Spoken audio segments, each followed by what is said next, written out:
Does this one? Oh, this one works. Here, let me exchange this one. We can pass it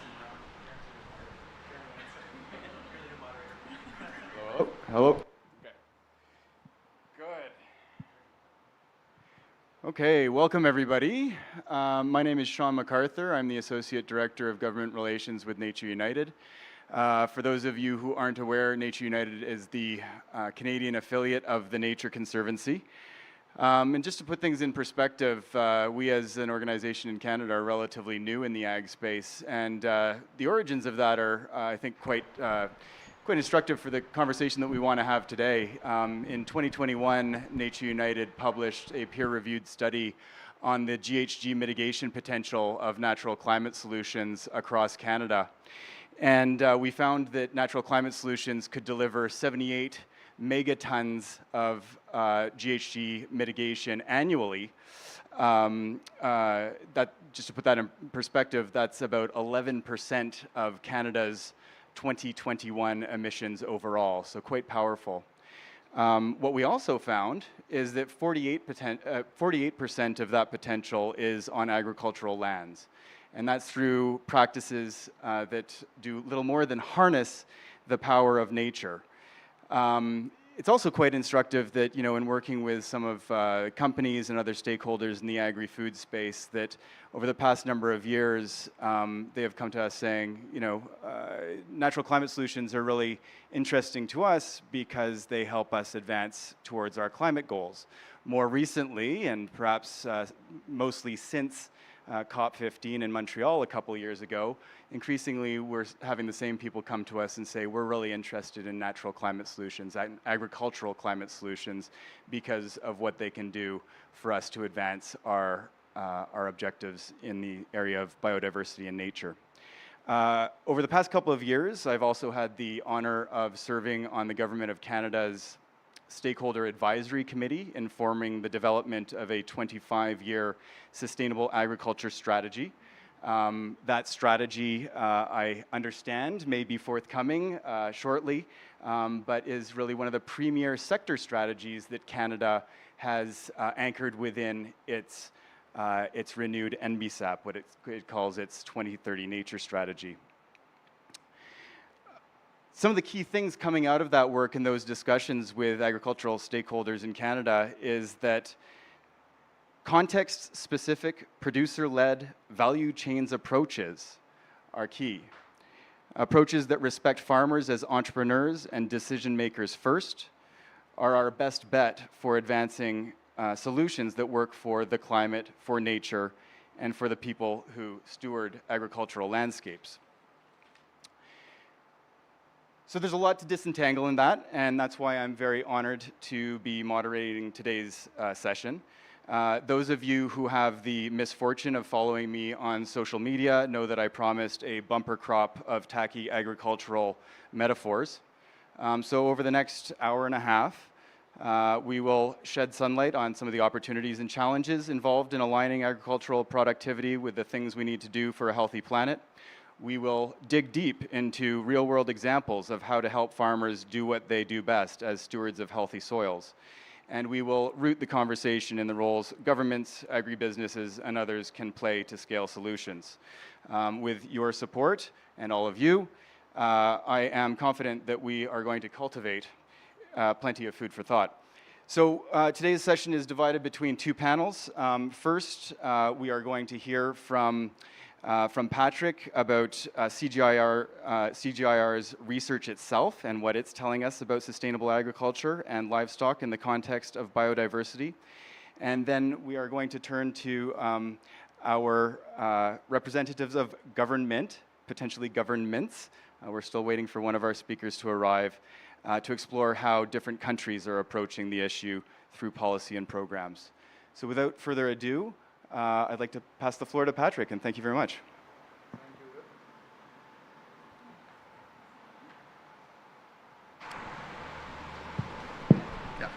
Yeah.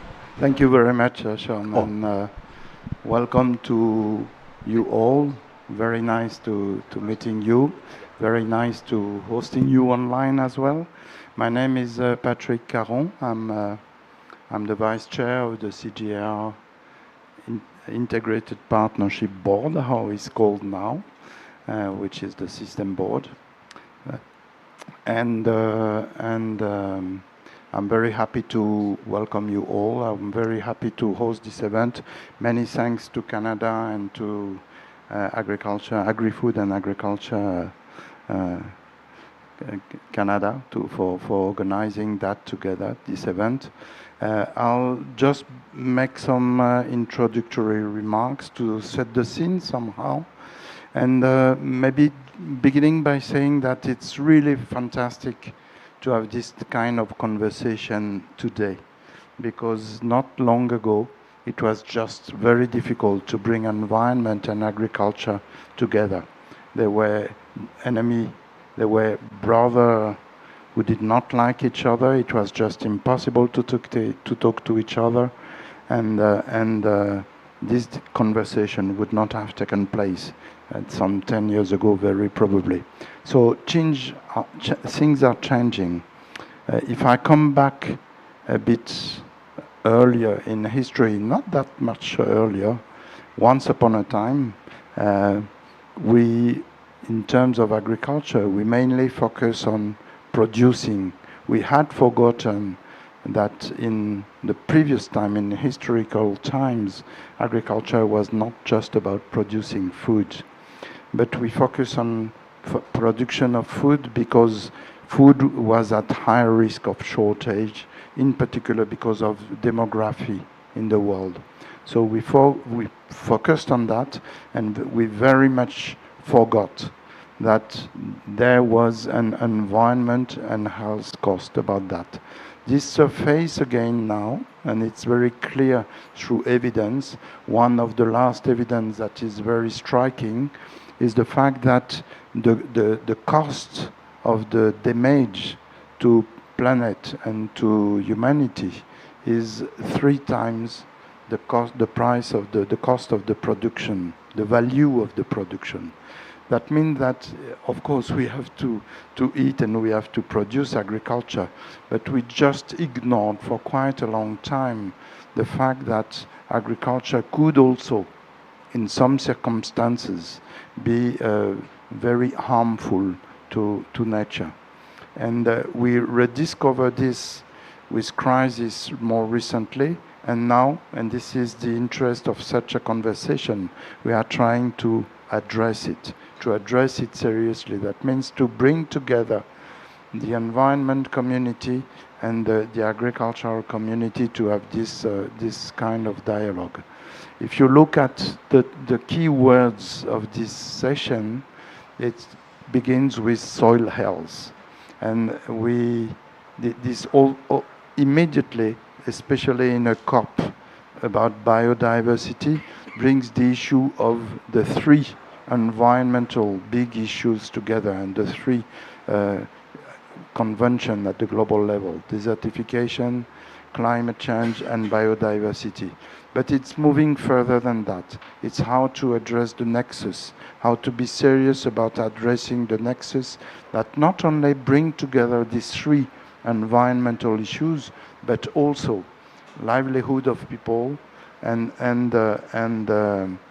health issues in together, and in acknowledging, and this is quite new, the fact that agriculture does not only produce food, or re-acknowledging, because that was in the past, the fact that agriculture is not just producing food, but is also restoring or contributing to the maintenance of natural resources and becoming a high capital for the next generation.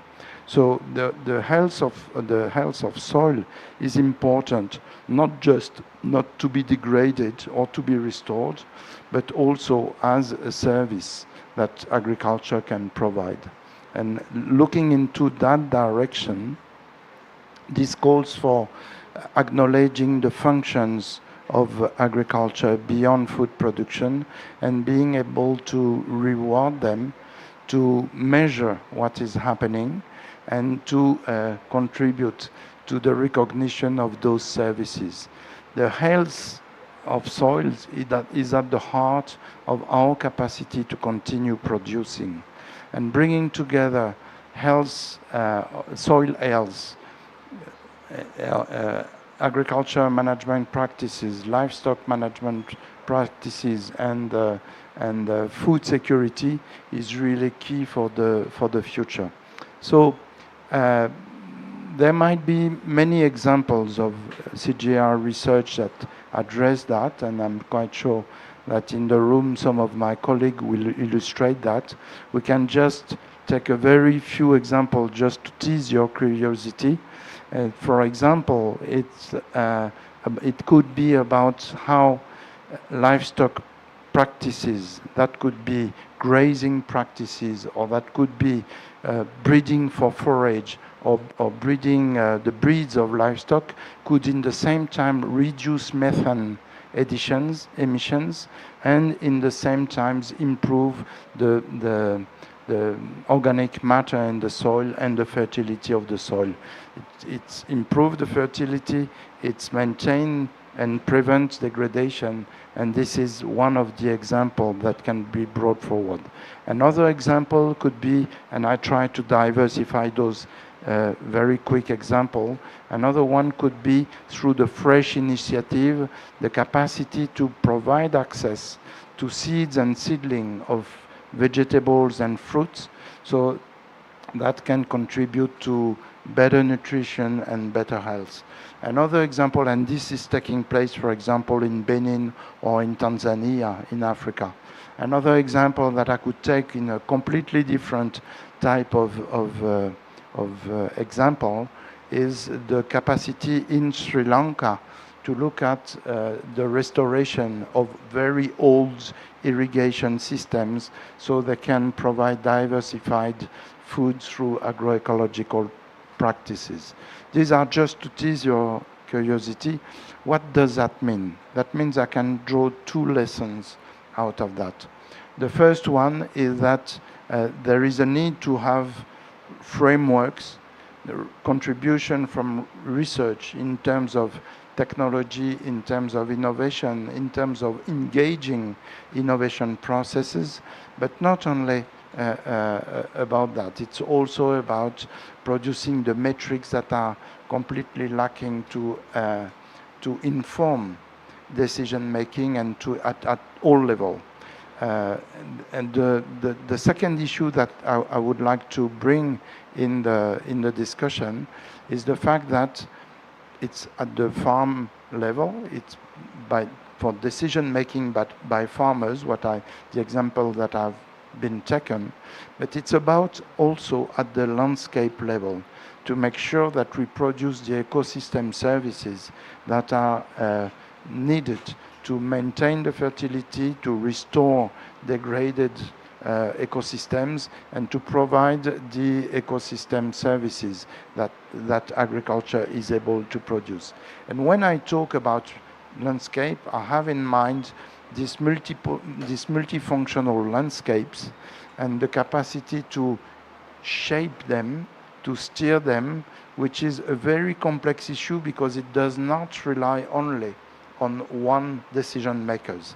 This means how to bring farmers and other stakeholders together in order to shape those ecosystems, in order to contribute to decision making. And here again, the research can be important to how we say, and how we said in other rooms, to pull collective intelligence, that is to provide a collective framework to decision making and to inform policy making to generate a conducive environment. So, and I finish with that. This is a call for looking not only at the role of research in terms of providing information, technology, and innovation Services and landscape level management that we want to see. So some of the things that we were including in there were notably the development of a sustainable agriculture strategy, and looking at other opportunities like advancing integrated pest management and other practices that support ecosystem services and species at risk. At the same time, though, we've also advanced a number of climate objectives, including to reduce the emissions from the use of fertilizer by 30% by 2030, and recognizing that there's an interrelationship there between climate and biodiversity, and that we want to address those simultaneously and in a coherent manner at the same time as also looking at the economics.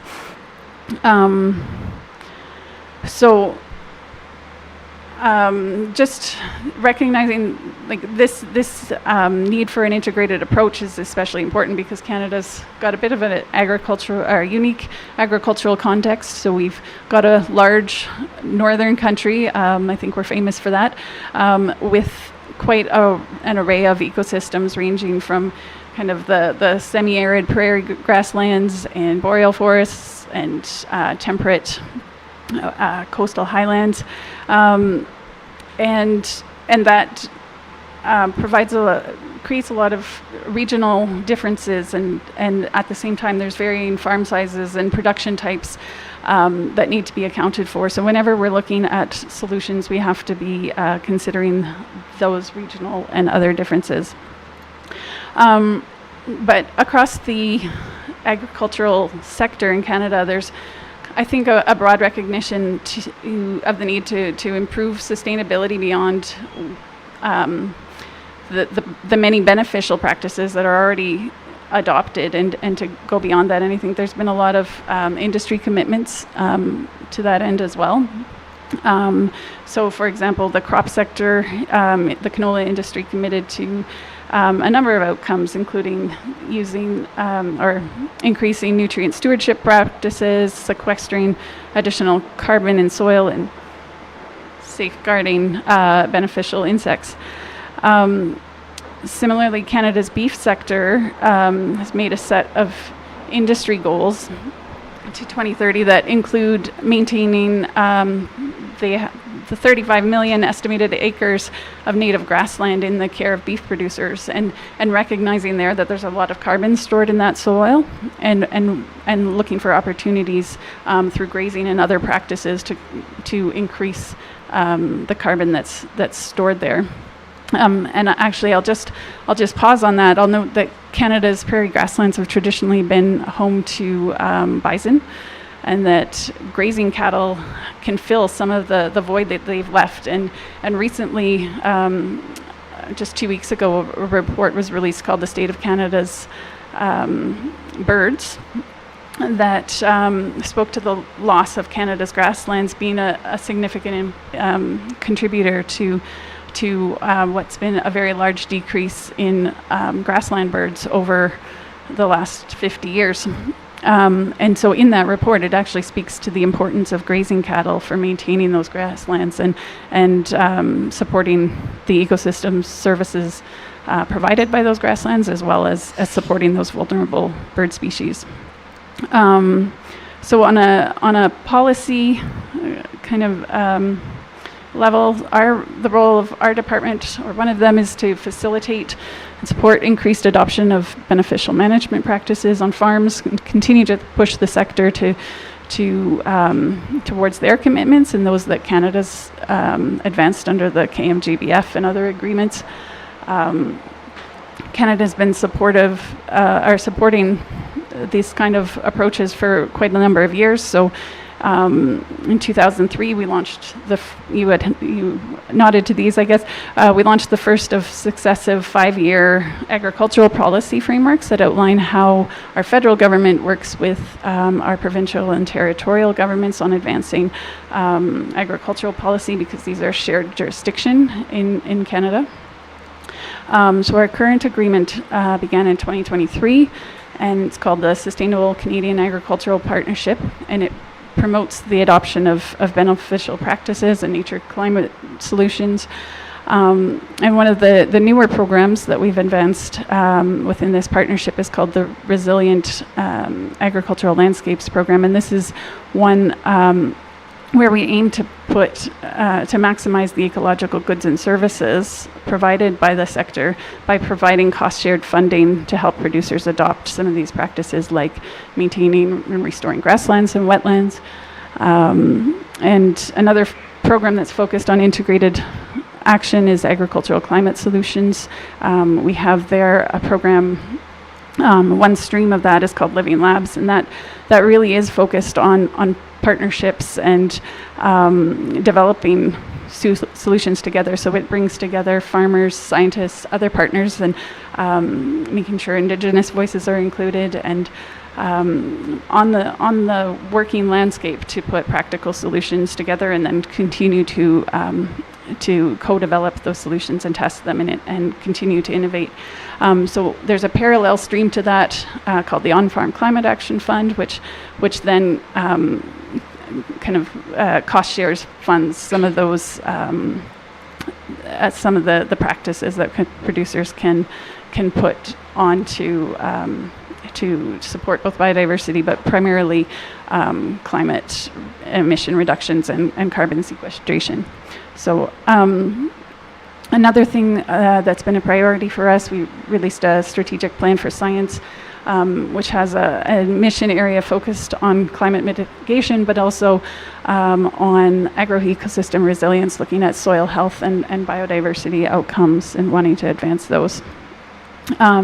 So we had mentioned the sustainable agriculture strategy that we're putting forward. It's currently under development, and we do aim for it to be ready for publication in the coming months. No promises on timing there, but and it's been informed by very valuable collaboration from representatives across the sector, including Sean here and others. And it recognizes that farmers are increasingly facing pressure to produce more food, more fuel, more fiber in a manner that's environmentally responsible, but also allows farmers to make a good living within the context that the climate is changing, and so there's always increased pressure. So that includes biodiversity, soil health, climate adaptation and mitigation, and water, and really is built on the premise that it doesn't have to be, the sustainability isn't at the expense of profitability, and that agriculture and environment can work together. So I'll leave it there. Thanks so much, Karen. A lot of common themes between Patrick's remarks and yours, and I know we want to come back to some of the challenges involved in some of the issues that you described. I'm thinking in particular here about how, on one hand, both of you spoke about context specificity. That's sometimes a big challenge for policy. But Patrick, I see you chomping at the bit to dive in there. Did you want to add to the conversation? Yeah, well, just a very quick complementary comment to complement what Karen has said, and just to also illustrate the importance of having this shift. It's the fact that recently, to address what we can call a nexus between all these sectors, the CGIAR has developed, well, it was already 3-4 years ago, a new vision and mission that is to contribute to food, land, and water system transformation. And this is not just by chance. This is a huge shift in accordance to what is needed now when we look at the concrete situation. And not only it was about looking at this nexus in a different way, but also to identify the performance of knowledge production and innovation contribution in a different way. And then CGIAR has identified 5 impact areas about climate contribution and adaptation, mitigation adaptation to climate change. It's about nutrition, it's about improving livelihoods, and there is one about environment, health, and biodiversity. How we can measure the contribution of transformation, food, land and water transformation, and the contribution of research in that perspective when we look at it from environment, health and biodiversity. And you rightly insisted on context specificity. It's very different from Canada to Sri Lanka to Tanzania and there is a need not only to produce research differently, but also to learn how to adapt, to measure, to have correct metrics, and in particular if we want to reward the services. Yeah, thanks very much for that. We're just about out of time for this this first section of the event, but Karen, did you want to come back really quick on some of the big rocks? What are some of the big challenges that you see Agriculture and Agri-Food Canada facing as you try to marry some of these issues that you've just described? For sure.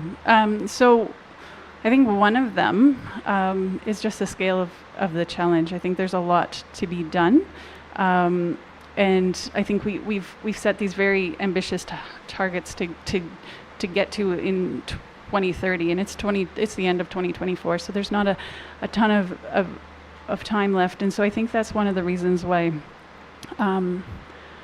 practices or programs, approaches like Living Labs, where we're working together, or other partnerships where people are working together and there's a lot of knowledge sharing, are really, really essential. And another, and I think this is always a problem, is just financial challenges or economic considerations of trying new practices. There's a certain amount of risk that's involved with any new practice, and so if you're trying to do something in a very, very quick manner, we need to try and find ways to de-risk new approaches, new practices for producers. And data is another component of that, and that comes into just measuring how effective something is, measuring that we've shown progress, and just, I mean, there's lots of data being collected, but is it the right data? Or, sometimes we'll collect data certain data because it's about climate, but then we don't necessarily always collect the associated data that would help us kind of measure some of the other aspects. So one of the things I think there is we have to stop looking just in climate or tunnel. I'm going to call it climate tunnel vision, where we have to look at the broad picture and try and not necessarily just look at the trade-offs, but try and find some of those win-win opportunities. So. Thank you for that. Yeah, what works is often very local, so how to replicate, scale, and accelerate. This is a paradox I think we're going to come back to. All right, I think at this stage in the event, what I would like to do is to thank you, Patrick and Karen, for your opening remarks, for setting the stage. And I'm going to invite our next 4 panelists up to, we don't actually have a stage, up to the chairs. And we might actually have to bring one chair with us. I think we need one more chair.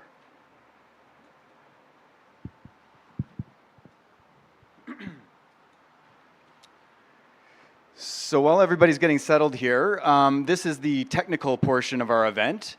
And really this is about adding a little bit of definition to what we've just heard and a little bit of color. We want to transport you to the ranches and the farms where some of these experts with us in the chairs, not the stage, in front of the room, are doing some of their work.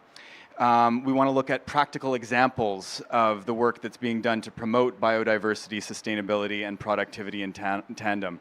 And we have a real diverse set of perspectives here before you, from technical cooperation to sustainable inputs, to data services, wetland conservation, food systems advocacy. So again, for this round, I'm going to invite each speaker to briefly introduce themselves and then to share a bit of their work at the intersection between productive and resilient food systems and climate and biodiversity. We're going to try to keep your opening remarks to 5 minutes in hopes that we can come back for a second round, and we will be inviting the audience to raise questions from the floor as well. So to start things off, directly to my left here, we have Mohammed Ibrahim, Director of Technical Cooperation at ICA. Mohammed, your work involves livestock systems in Latin America, if I understand correctly. Can you please introduce yourself and transport us to the farms and ranches where your work takes you, and the goals you're setting and the approaches that you're taking to get there? Good afternoon, and thank you for inviting us to participate in this event. My name is Mohammed Ibrahim. I'm the Director for Technical Cooperation. I work at ICA, which is the Inter-American Institute for Cooperation and Agriculture, and works throughout the Latin American Caribbean region. We have a program on living soils, which is looking at soil component as an important for ecosystem services, food production and systems, and reflecting on the Eats Lancet report and looking at the title we have to discuss on integration of livestock and crop and soils and looking at the health, the nexus with climate change. I thought that the reconfiguration of food systems, mixed crop livestock systems is going to play an important role to look at how do we produce more vegetables or more food and grains that you need. Understanding the synergies that exist between livestock systems and the benefit that you have in terms of nutrient cycling, but also in all other benefits that you have in terms of developing the resiliency of the systems. So my work has been more focused on mixed crop systems, but agro-silvopastoral systems, which are moving from more simple to more complex systems if you're integrating forestry component between grasses and forages that we work on. And we have good examples which are demonstrating that they've increased the productivity, soil health, and biodiversity, etc. Our focus has been more working at different scales, looking at a landscape level. We have demonstrated good concluding results, which shows that the different matrix of silvopastoral systems and practices are improving the biodiversity, conserving biodiversity, especially if they're within connected with parks and protected areas, and which are good examples of how these systems are contributing to biodiversity, understanding that now we are attending an important meeting on biodiversity, which is on discussion of the impacts on agriculture. We also have good information on how do you design these systems, looking at the plant traits in terms of the facilitating and complementing role in terms of what is the value for nutrient cycling or water use efficiencies or improving nutrition of this soil nutrition, but also looking at productivity. But also, these systems move more towards a circular economy. Now we are breeding more toward dual-purpose crops, genetics. ILRI has done a lot of work recently on rice and straw and forages and corn, which is not only for the productivity of the corn, but also looking at the forage value of these different crops that we have and how they impact on the productivity, but also on the nutrient cycling that we have. So we see a good integration of the crop and livestock systems. Also selecting more shade tolerance forages integrated with trees and crops which for producing more food. Examples of where this has been taken to scale, you know, Brazil has a program with soybean and brachiareas planted with forestry in the forest program that have. This has been expanded with the policy that has been implemented by the Brazilian government on the ABC, the low carbon agriculture program, which has an aim of producing more than 35 million tons of carbon in these systems by 2030. But also at scale, many of the farmers have been increasing and expanding the area of these systems that they work on. Costa Rica, our colleague Eugenia couldn't make it today, but I can talk about the Costa Rican example where we have been working on. There are good examples, and I want to say that mixed systems have been there for a long time for farmers managing the mixture of rotation with crops, with rice, with potatoes or whatever. But now we have advanced our knowledge in terms of breeding new crops, in terms of the value, and looking at multiple traits and selection, which is not only looking at the productivity, but also what additional value you can have in terms of forage value, but also in terms of nutrient cycling, etc. I want to say in terms of the policy, Costa Rica has a policy for payment of ecosystem services. And this policy now is moving from a policy for payment and forestry, but now going to what they call the second generation of payment of ecosystem services, which is including the soil component and soil health and quality, which is also included within this payment system. This system has been there, it's been tested, an example where you have a sustainable financing system. And now, together with the private sector, they're now engaging in terms of working together in transforming the sector to address the negative externalities that livestock systems have been having. And these are some examples which we can discuss further. Thank you. Thank you, Mohammed, and thank you for staying exactly within your 5-minute initial time allocation. Next, I'm going to turn to Mike Nemeth. Oh, are we going to Paul? No, we're going to Mike. Mike Nemeth is a manager at Nutrien. Mike, you bring the perspective of a significant input and service provider. I'm sure data and innovation are at the center of everything you do. Can you please introduce yourself and tell us a little bit about how Nutrien is approaching the question of how we put data to work with and for producers to deliver on biodiversity and climate goals? Sure. Thanks, Sean. So Nutrien is a Canadian-based company. Well, first of all, my name is Mike Nemeth. I lead all of Nutrien's nature work across our portfolio. Our main focus areas are in Canada, the US, Brazil, and Australia, where we have our ag retail network. We're also a manufacturer and production of fertilizers, which we ship globally. And as we have ag retail, that's really where we have an opportunity to interact with the agri-food value chain. That's where I see our biggest opportunity and risks around nature. And so how we put data and innovation to work is we work directly with our farm customers. And so whether that's digital data or whether that's just collection of soils information, all of that data and information goes into producing better agronomic outcomes.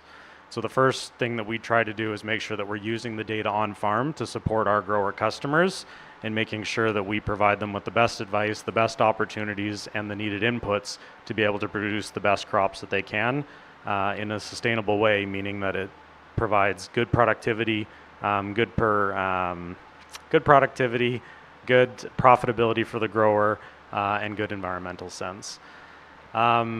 We also like to work with the agri-food value chain because recognizing that we are an inputs company and that we work directly with the grower, working with the agri-food value chain to understand how we can support our customers in participating in whether it's carbon programs or biodiversity initiatives, any kind of program that interacts, a sustainability program that interacts with the farm, we want to be able to understand how do we bring that opportunity to our growers.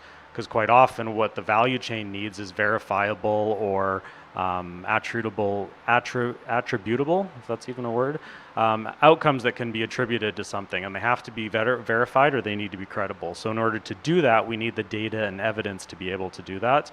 So that comes directly from the farm so that we provide digital solutions and opportunities for the growers to participate in those if they make sense for the grower, if they want to participate, and be able to try to communicate to our customers where the value opportunity is for them, their farm, their operation, and then communicate that back and provide that offering to value chain members. So, thanks for that, Mike. Again, producer-centric, value back to the producer first, value chains, data, and MRV. Paul, we've got you next. You guys almost organize yourselves in terms of the order of my list, but not quite. We're going to go to Paul at the end there. Paul Thorogood is the National Manager of Sustainability with Ducks Unlimited Canada. Paul, can you please introduce yourself and tell us a little bit about your work with Ducks Unlimited? How are you working with producers across Canada? And how do you help those producers sit on the 3 legs of the sustainability stool? Okay, thanks, Sean. Yeah, I'm Paul Thurgood. I'm with Ducks Unlimited Canada. We're an 86-year-old conservation organization based in Canada. We have sister organizations in the US and in Mexico. And in addition to being a land trust, we deliver farm gate programs across the country. And we aspire to have those programs fit within the three-legged stool that Sean described. And when we were building our agricultural strategy, one of the important things that we thought about was often when you think about the stool with one leg being environment, one being economics, and one being social, as a ENGO, you grab a hold of the environmental leg and you hold on for all you're worth. And what we realized was the best way to be closest to the environment leg was to have it facing us, but to reach around and recognize that farmers and ranchers need to be profitable, and reach around the other side and recognize that we have a growing demand for food around the world, and that Canada needs to be able to play a role in that. Sorry, am I not loud enough? That's better. I'm in front of the mic or the speaker, and it's really loud. Anyway, so that was something that we tried to put in all of our programs. I'm just going to walk through 2 programs that we deliver and kind of give you flavor for how those work and how they develop biodiversity value. So the first one is our work with the beef sector. And the beef sector is a really logical partner. Karen mentioned the 35 million acres of native grasslands, and those same grassland acres and wetlands that we value as habitat, ranchers value as a resource for their livestock production. So we work with them to better manage their grasslands through infrastructure investments, whether that be in water or in fencing and that sort of thing. But we also work with them at a level up from that to help people understand the value that grasslands and wetlands bring in Canada. Because often the regional dialogue of the importance of the livestock sector, as Karen mentioned, to biodiversity and to climate in Canada is lost in the global dialogue that cattle ranching in some areas is negative. So we actually work really hard to try and have the regional story not be stepped on by the global dialogue. And I think that's really important to recognize that not always is the global and the regional dialogue the same. I'm going to jump over to the crop side. And I'm a grain farmer in addition to working at Ducks Unlimited. And I'll preface by saying I self-identify as a techno geek. And our program that I want to talk about here is something that we work with our friends at Nutrien on, which is looking at a farm and identifying those areas that do not return a positive return on investment, and looking at repurposing those areas. So it leverages the technology that we have today. And often when we think about technology in agriculture, we say, ooh, that's maybe not good for the environment. And this is actually a complete flip around that, because when I look at my farm, when I first started farming, precision agriculture was being able to drive straight because of GPS. The next step was my combine kept track of every pixel on the field and told me how much it yielded. The next step was now I can have a prescription for all the inputs I provide, and exactly the right amount goes in exactly the right place. Well, the net of all of those is on every field and every pixel within those fields, I know where I'm making money and where I'm losing money. And those areas where I lose money, as I'm grabbing a hold of all 3 legs on the stool, I may as well do something else. And we've worked with our friends at Nutrien, with academics, and with Government of Canada to help build a program that helps provide a financial incentive to growers to repurpose those areas to produce biodiversity hotspots, to produce spots that sequester carbon within a production system that actually elevates the profitability, elevates the amount of food that's produced there, while also producing environmental outcomes. And I think that's a really exciting place where we have to think a little bit, like they said, out of the box and grab a hold of all 3 legs of the stool rather than just grabbing one of them. And if I can, Sean, I just want to add one more thing. I think a really important thing as we move into the biodiversity space is learn from some of the missteps we made along the way on climate. And a lot of the partners that we work with are cautious to move on biodiversity because they took early action on climate, and then the actions they took yesterday were judged based on the metrics of today, and they were punished for that. And I think that's really unfortunate. And I think we need to kind of reframe that die and look at early actors on biodiversity and congratulate them rather than judge them as we build better metrics. So I'll leave it there, Sean, and turn it back to you. That's brilliant, Paul. I love that contrast between, on one hand, we heard from Karen about the value of reintroducing bison that have been lost on the prairies for so many years, and on the other, we're looking at the latest, newest technology to help us get where we need to go in terms of productivity, profitability, environment, biodiversity, and climate change. Next, I would love to turn to Juan, definitely last but not least, and we're going to come back for a second round. Folks in the audience, do think about your questions starting now. Juan Andrés Cordoso is the senior scientist from the Alliance of Biodiversity International and CIAT, based right here, I learned, in beautiful Cali. Juan, your work touches down in tropical forage-based crop and livestock systems. What does that even mean? What does that look like? And what is it contributing to what we know about sustainable agriculture? Is this working? Yeah, yes. Hi all, thanks Sean for the invitation. So I will reintroduce myself. My name is Juan Andrés Cardoso. I'm a plant ecologist and physiologist, sometimes soil scientist if I have to, remote sensing specialist wannabe, and many other things. I mean, like, what is the word? Jack of all trades, a master of none. No? Yeah. So, and I work on how to improve livestock production systems in such a way that is positive for the environment and for the people. And I really want to repeat what was already said, especially by Mohamed. So we have worked together with Katia and Ika for many years, and I think that the mission and rationale and vision of what we're doing is basically very, very similar to what Mohamed described earlier. So I'm going to try to rephrase what I was, what I had prepared.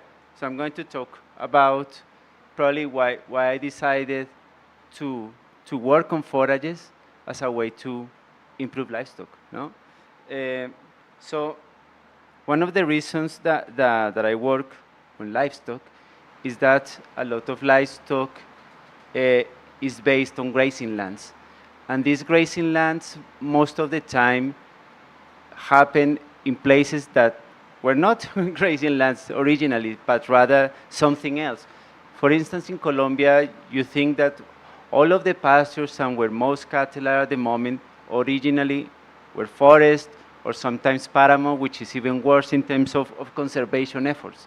So I personally think that we can have a big impact with forages on how to basically transform those existing livestock systems. So one of the things that we want to achieve is to make these systems more productive, systems that use much less land than what they do right now. For instance, at the moment I would say, like with confidence, like in Colombia, I'm going to talk about a lot about Colombia.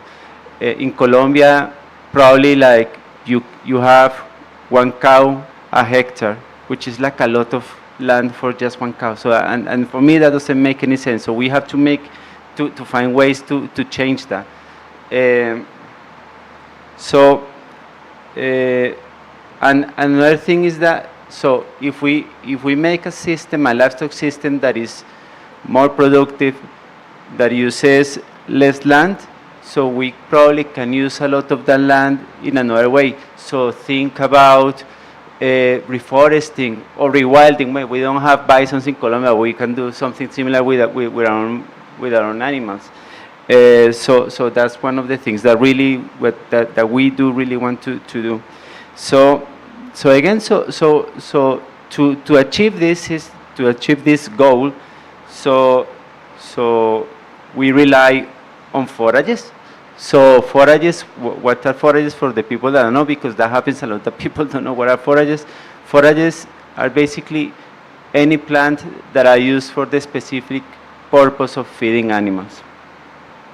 So we aim to research, design, and deploy livestock systems, as I said before, that produce much more in less land, that emit less greenhouse gases, at the same time capture carbon, but what we also really want to not to have like a carbon tunnel vision. So we want to get away of that. I mean, of course, carbon mitigation is important, but we want to go to some places different. So considering the biodiversity crisis, I think that it's crucial that livestock systems does not exacerbate this problem. So again, like our current work is based on forages, but we're trying to implement systems that provide ecosystem services.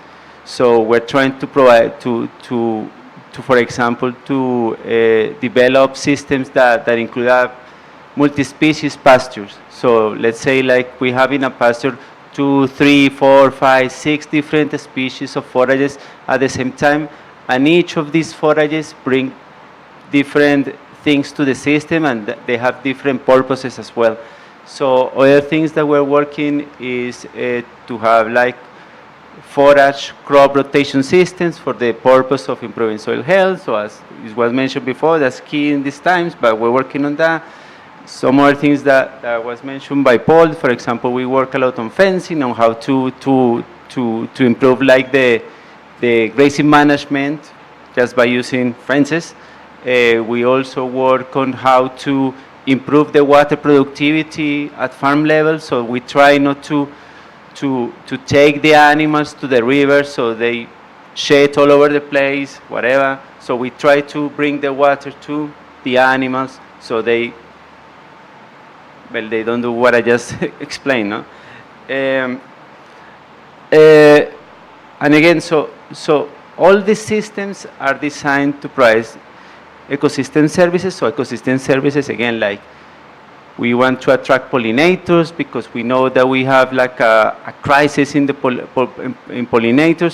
So we think that just the sheer size of livestock production systems and grazing systems, we can create pollinators gardens for pollinators, basically.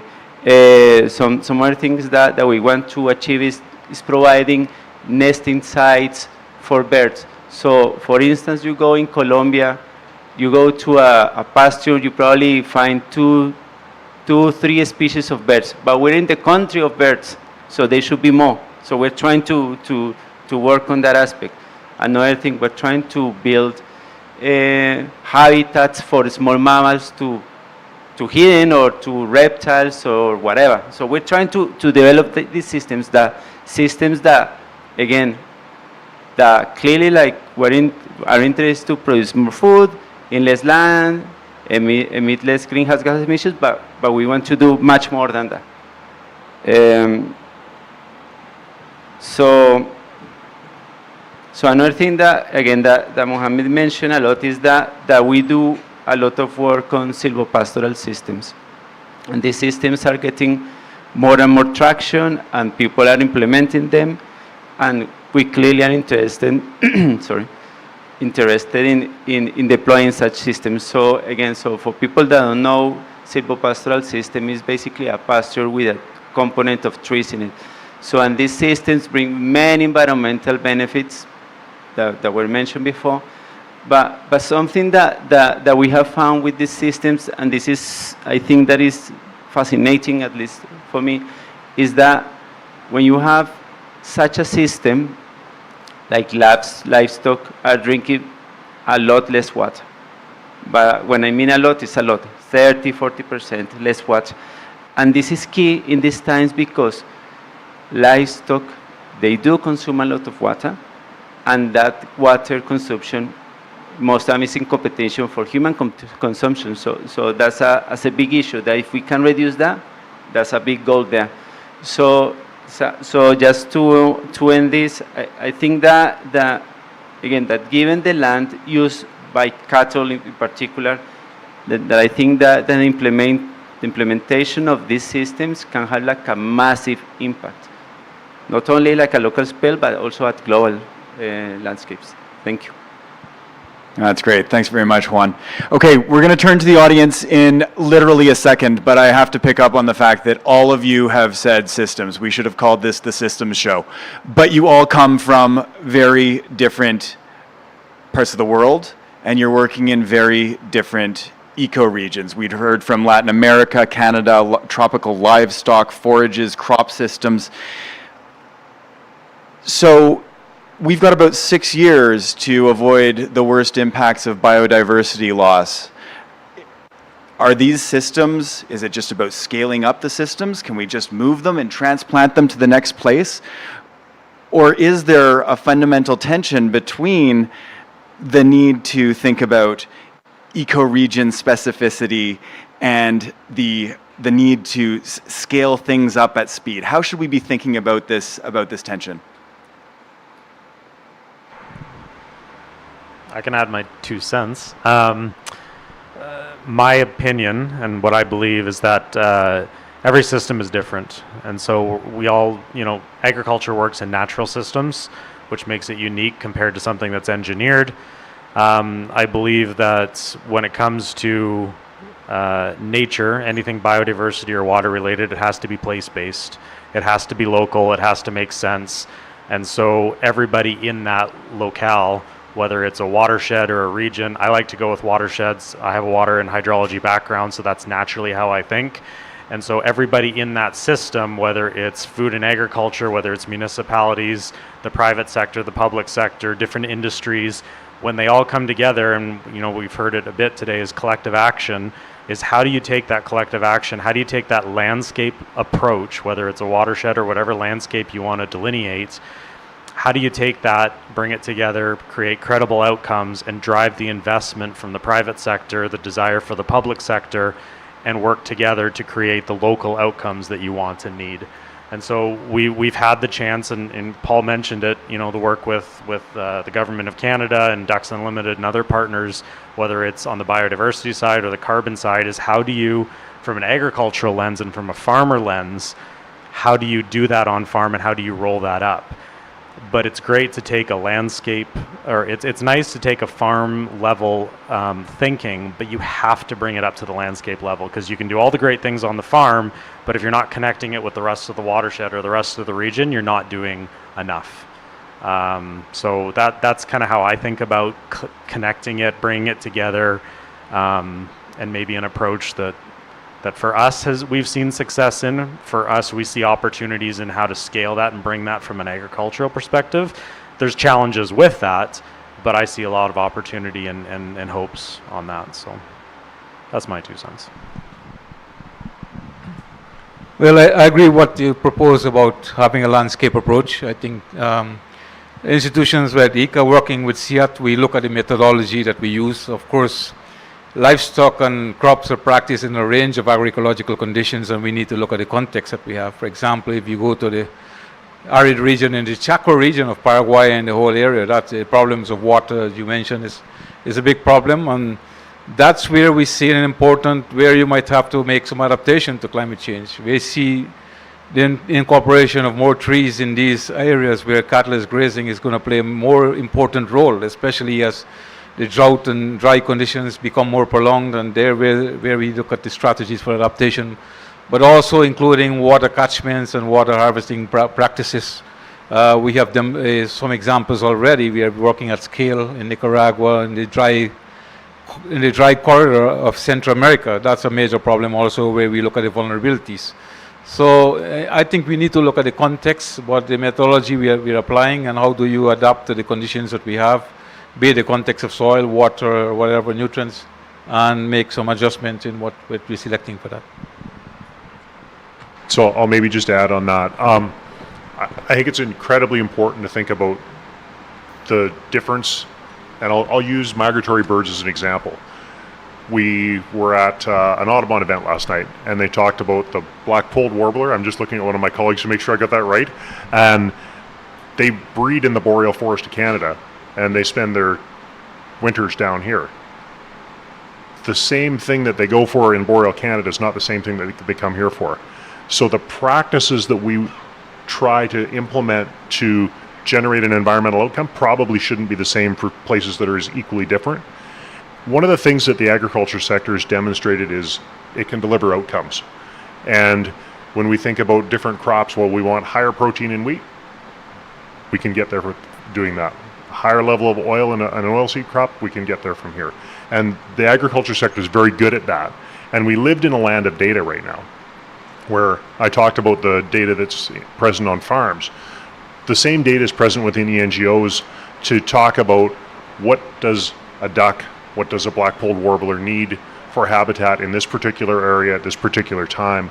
So if we can bring those two pools of data together and build an outcome-based system rather than a practice-based system, it allows innovation to happen, which is much more practical and more productive than having a prescriptive thing, especially from my experience in the agriculture sector as a conservation organization.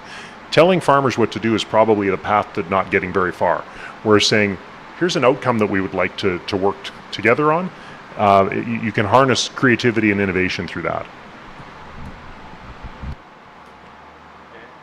I would like to add, like, the relevance of working with people, as you mentioned. I think that is key. And most of the times, these people, and especially like in the global majority, like these people are the ones that are more affected by everything, by crises. I mean, these are the people that really suffer, and they're just not listened. So, and I think that's something that really good about this COP is that refreshing is that you can see like all these neglected voices are here and giving us their opinions and all. I mean, who knows if they are going to be listened, but at least they are here at least as a showing goodwill, no? But again, but in terms of trying to improve livestock systems, something that we have learned throughout the years is that the only way that these systems can be basically scaled is that people feel empowered and they feel entitled of these systems. Otherwise, these systems are not going to be successful in the long term. And I'm going to give you an example. For example, there's been like a massive push to implement silvopastoral systems in Latin America. And you see projects and money, and all farmers, they really want to get that. They receive the money, but most of the time, these trees are implemented by someone else. The trees die so at some point, but only those 6 systems that are successful are the ones that the communities were involved. And that happens time after time, so you really need to work with people, otherwise nothing really is going to work long term. Thanks for that. Collective action, landscapes, data, and producer centricity and community buy-in. That's how we're going to get to scale. I want to turn to the audience here to see if we have any questions from the floor. I don't know if we have a mic runner.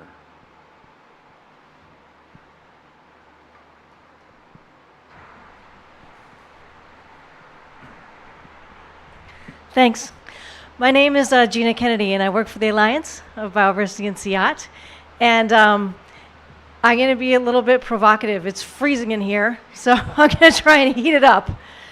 You guys, we're talking about you got to talk to people, we got to innovate together, and so we have to come to common solutions. My background is in public health nutrition, and so yesterday was Health Day.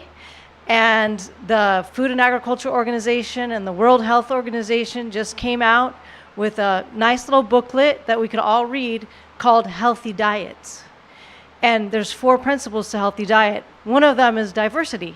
So I'm like, oh, cool, nutrition and biodiversity, that's where we should be. So we're talking about systems, we're talking about talking to people and people innovating good solutions. From what we know from nutritional science, we have huge healthcare bill, right? I think we can all agree on that diet-related diseases are massive, trillions of dollars in healthcare expenses, and we can solve it through more biodiverse and healthier foods, right? So then the question becomes, we have a three-pronged stool, which has food as one of the pillars, and we can talk about how we need 5 forages for the cows and these foods for the birds. What do we need for people? Well, a food-based dietary guideline will tell you that you need half of your dietary intake every day to be fruits and vegetables, and then 1/4 to be whole grain foods, and 1/4 to be protein. We're not talking about, I'm not anti-cow, I'm not anti-beef or anything. I would like to know from the smart people in this room who work on agriculture day in and day out, how we'll transform our food system to meet that dietary goal of having more fruits and vegetables. Well, I just warmed up. Who wants to take that one? She said smart people, so I'm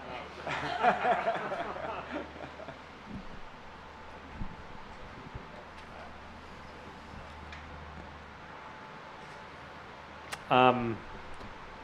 This is just my perspective. This is not Nutrien. I don't have a lot to say on that other than I personally believe that sometimes we have the food system that we're all willing to pay for. And so whether that's retailers, whether it's fast food, whether it's, it's the consumer has either the consumer creates the demand or the industry creates the demand, but at the end of the day, we all have the food system that we're willing to pay for. In North America, I would say specifically, it tends to be we want it fast, we want it cheap, and I want more of it. So I want more bang for my buck. So in order to do that, the food industry responds with faster, cheaper, and hopefully more bang for your buck. So I think if we want to, and that's where it goes to Juan's point about community, is what does a community want? If a community wants fresh fruits and vegetables, I see in northern Canada, we have tons of latent heat left over from old oil wells. We have the ability to do solar panels. We have the ability to build and develop greenhouses in northern communities to produce fresh fruits and vegetables. Is there a drive to do that? Somebody has a drive, I don't know who, but it can happen, but there has to be the ambition matched with the political funding, matched with private industry, and it has to be sustainable, meaning it has to be self-sufficient at some point. So I believe it can be done. How, I don't know, but I believe that we all have the food system that we're willing to pay for. Does anybody else want to take a stab at that one? No, I mean, like, Gina, that's an almost impossible question to answer. I mean, you just can, I don't know. I mean, like, I think that the key aspect there is that we need to have availability of diversity for people. Otherwise, there's no way that we can have a diverse diet. I mean, if you have plenty of options, I mean, you might have like a balanced diet, no? Otherwise, no, but as you say, like, if you don't find that anywhere, that's pretty difficult to find. I don't know. I think you have made a good question, and I think it came out from the Eats Lancet report, the first and the second version in terms of reconfiguration of food systems. Consumer awareness and what the drivers of what are being demanded and how you're going to change farming systems for producing what consumers are looking for.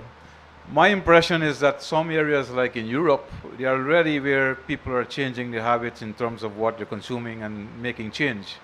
And that will be a process in terms of education. How do you create new demands and supply chains that you're going to have from that? And I don't think it's going to happen overnight, but the question is also the livestock sector has an important role in when you look at the importance of these SDGs, what it contributes in terms of livelihoods. I always ask a question, what do you do if you take out livestock from the rangelands in Africa, for example? If that was out of the equation, what is the impacts on the livelihoods of people? And those are some of the questions we need to answer. In terms of the diversity, there's been a discussion about the narrow range of the amount of food people produce, and despite the fact that we have a large number of species that are underutilized with high value, nutritional value. And I think we need to explore that more, looking at short circuit value chain, for example. We are already working with the CGIAR on biofortified materials, but also improve underutilized species in school feeding programs, etc., to start a process in terms of changing consumer behavior and patterns and trying to educate them more about the value of nutrition under the One Health program. Paul, did you want to have a stab at that as well? I think that the NGO will stay out of that one. Actually, no, I can't. So I think Mike really hit on something important, and I think it's also, this is very region specific as well, because many of us come from a part of the world where we have too many calories, and our choice is to consume too many, and that's a different discussion for a different day. I know the livestock sector in Canada has done some really interesting work on willingness to pay around goods that are produced in an environmentally superior way. And they did a really interesting survey. People came in and they were asked a question: would you purchase beef that was produced this way versus that way? And most people said yes. They followed those consumers to the meat aisle and they bought what was on sale. Not all of them, but the majority of them. And I think that in the countries where we have the freedom to choose what we want because we are economically able to do so, and we have overstocked grocery stores, I think we need to help consumers, A, be better informed, because it is confusing for a consumer to go and try and buy something that is not just nutritionally better, but also better for the environment. And I know as a conservation organization, we've tried to work with some food producers around communicating what's better. And it is a complicated space out there. And consumers are just beaten down with information that may or may not be science-based. And I think that's a real challenge that we need to figure a way around, because you're right, consumers ultimately drive what happens in the production system, but the consumers need to be well informed, and getting the right information that's science-based in front of those consumers is sometimes a challenge. Thanks, Paul. I want to bring the conversation a little bit back more to the production side of things. All of you mentioned collaboration, value chains collaboration, community engagement. You spend any time at any COP or in these spaces, and I think it's fair to say that collaboration is the new location. So I'd love to hear from you how your organizations see the role of partnerships and what's included in those partnerships. What's different than previously? Are we talking about working differently with governments, with different levels of governments? Private sector obviously has a role to play here, local communities, but also this issue of data and academia and extension services. How do you approach partnerships in your efforts to advance agricultural solutions at the nexus between biodiversity and climate change? I'll maybe go first, seeing that Mike gave me the look. No, I think one of the real opportunities around partnerships has been the commoditization of carbon, and hopefully in the future the commoditization of biodiversity, because that gives a means of transaction between partners. And hopefully at the end of the transaction are the people that make it happen, which are farmers. And Juan talked about ESG or payments to farmers, or realizing that value, and that is really what drives a lot of decisions, is whether or not people are economically viable. And I think that relationship, we work a lot with the government of Canada and trying to provide incentives that are meaningful on the farm. One of the important things I think to remember is that scalability and what do incentives try to drive. And at the front end is the working with that small group of innovators where likely what they're doing is an incubator and they are not going to impact the landscape. And then there's that whole middle, but in Canada anyway, the last data I saw was 7.6% of farms impacted over 2/3 of the landscape. And how do we engage those folks, which typically do not respond to incentives? because effectively, if you don't work with that group, you don't impact the landscape. And that is an important partnership that is one that has been a challenge because those farms operate at a completely different scale and in a completely different model than what the incubator type farms do. And I think, Mike, probably your organization has as good an experience as any that I'm aware of in dealing with some of those large farms versus some of the smaller farms. I'm not trying to put you on the spot, but I think that's an important partnership that's often overlooked is how do we deal with the entire gamut of farmers rather than focusing on those that are most likely to accept an incentive to do something positive for biodiversity or for climate. In terms of collaboration, I've been doing collaborative projects for the last 15 years from a watershed perspective. And I'll mention it because he's here, but CEO Water Mandate, Greg's here in the crowd. They have top 100 priority basins in the world with member companies. One of them happens to be the Mississippi River Basin, which is a very large river basin which drains, I don't know, I'd say a third of the US, a little part of Canada. And I see those as being able to scale because what they do is they bring the private sector together, and then there's opportunities for public sector engagement. There's the NGOs, there's various communities. We have, as a company, we've piloted and tried learning projects where we're trying to understand how do we do this on farm, but then how do we scale it up? And so we're somewhere in the middle of doing it on farm, having the farmers still doing it with us, to scaling it kind of nationally. So we're somewhere in the middle right now. Ducks is part of that program. We're learning, and it's an intentional learning project.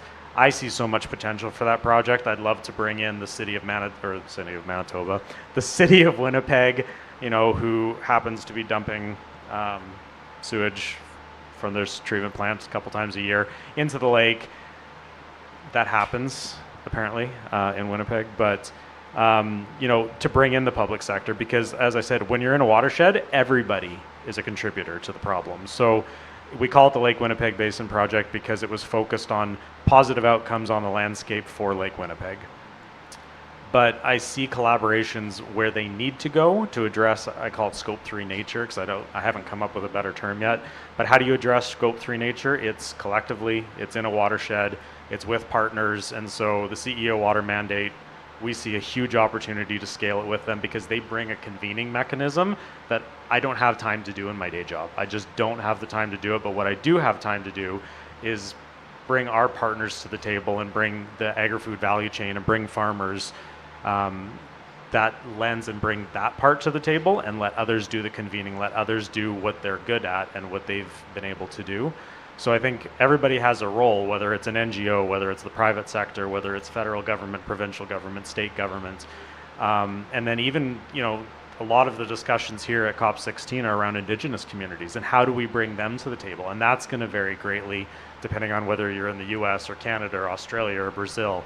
But again, the community lens, bringing that in not just from a municipal city lens, but also a rural lens and an Indigenous lens. So there's no easy answer for any of these. Every collaboration is going to look different, and it has to look different, right? What we do in Western Canada is not going to work with what happens in Colombia, right? It should look different. The cultures are different. The people are different. The needs are different.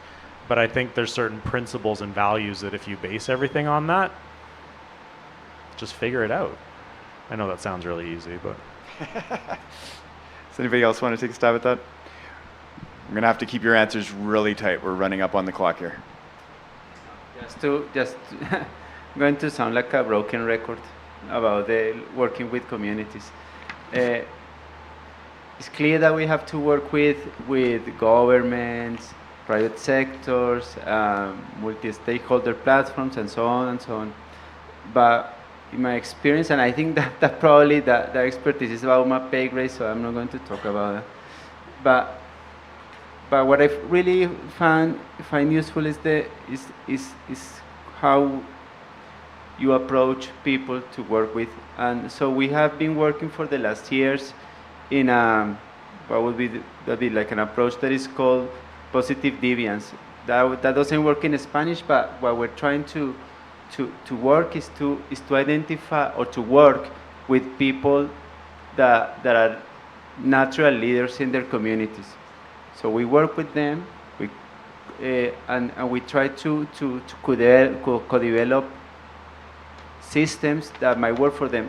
And then these are the people that replicate, and people in the end start to emulate those leaders. So, and that's something that has really worked for us. Brilliant. Okay. First, we look at what are the barriers for the transformation of what we want to achieve in terms of scaling up, for example, integrated livestock systems. And we see that a weak extension service is what ICA as an institution has been doing is how do you build the capacity, providing with the digital tools and building the skills of what the extension workers are working also. The finance system, which is also one of the barriers, how do you de-risk the climate, the finance or finance for investing with the farmers and providing them with affordable credits, etc. Engaging the private sector and the farmers' organization in the decision making and looking for public-private partnerships. One of the things we look at when you look at the theme of biodiversity, how do you bring the ministries of environment and agriculture and the other actors together in the decision making so that if you're planning at a landscape or looking at a watershed management, etc., the policies are coherent with what you want for the agriculture sector, but also looking at protecting the watersheds and conservation of ecosystem services. Those are some examples of how we work in the partnerships. Brilliant. Paul, Juan, Mike, Mohammed, I want to thank all of you for your inputs. I want to thank Karen, who was up here previously, as well as Patrick, who I think had to run for another event. You've given us a lot to think about. You've fed our minds and seeded lots of thoughts. Here I come back to those terrible agricultural metaphors. I think part of what I'm taking away from this at a 30,000-foot view is, for so long we've been talking about agriculture as a problem. Around the world, farmers have made it clear that we need a different approach. The conversation is shifting, though, and I'm really encouraged to hear that. How do we elevate farmers as stewards, leaders, and drivers of solutions? And we've heard about policy, data, partnerships, and collaboration built around producers first as the catalysts that are going to get us there. So, I hope that as we continue through COP16 over the next week and a half, and as we look to a climate COP30 in Brazil next year, where I know agriculture is going to be topical, as we look to the release of sector strategies, as we're going to see in Canada and other countries, that these themes start to show up more often in a lot of these documents and these roadmaps that we all need to be taking together. So thank you for your attention today. Thank you for your contributions, and thank you to the audience for your questions and your engagement.